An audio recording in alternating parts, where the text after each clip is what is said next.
So today we're going to be talking about interdependence for our economics lesson. So interdependence, I'm just going to go over a couple definitions you need to know. So interdependence is people needing each other. So you can kind of think of it this way.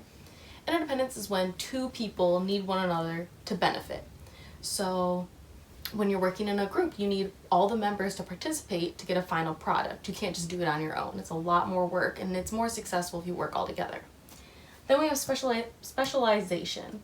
Not everyone can do everything, so people do a certain job to make a product or provide a service.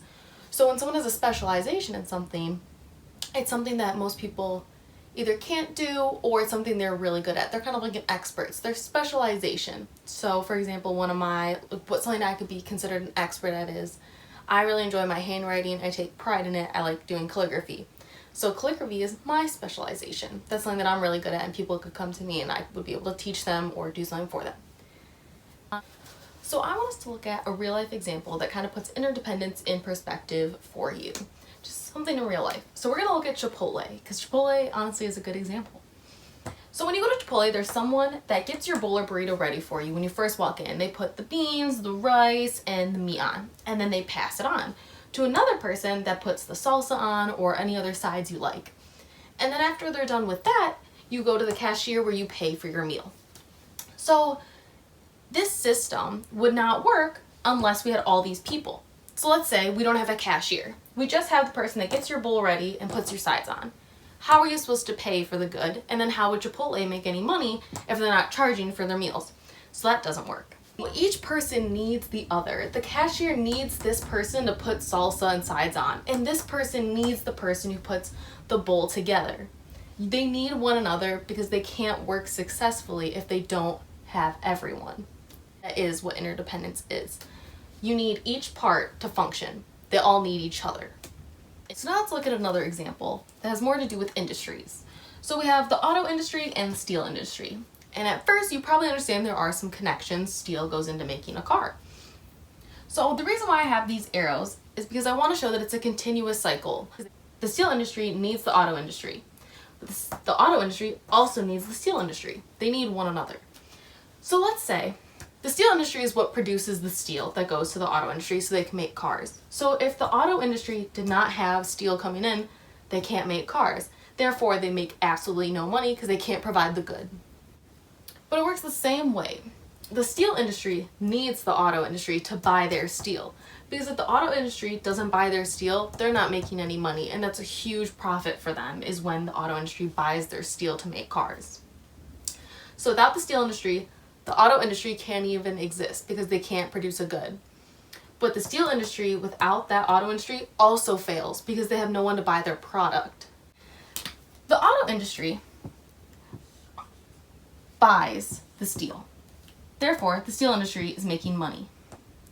Now that the auto industry has the steel, they make their cars and then they sell their cars. So I'm just going to put sell cars. And now they're making money. Now, if the steel industry doesn't exist, there's no steel to be bought. So now the auto company doesn't have any steel to make cars, so they lose their money here. They can't function without the steel industry. Now let's say we get rid of the auto industry. The steel industry was making money from the auto industry buying their steel. So now there's no money coming in. So now the steel industry is on its own. It can't function without the auto industry, and the auto industry can't function without the steel industry. There's lots of things that every country uses in their products that is found somewhere else. So down here I have 6 different products. We have wood, copper, oil, sugar, iron ore, and corn. Now I'm sure you could find any item in your daily life that would include one of these things. But they all come from different places.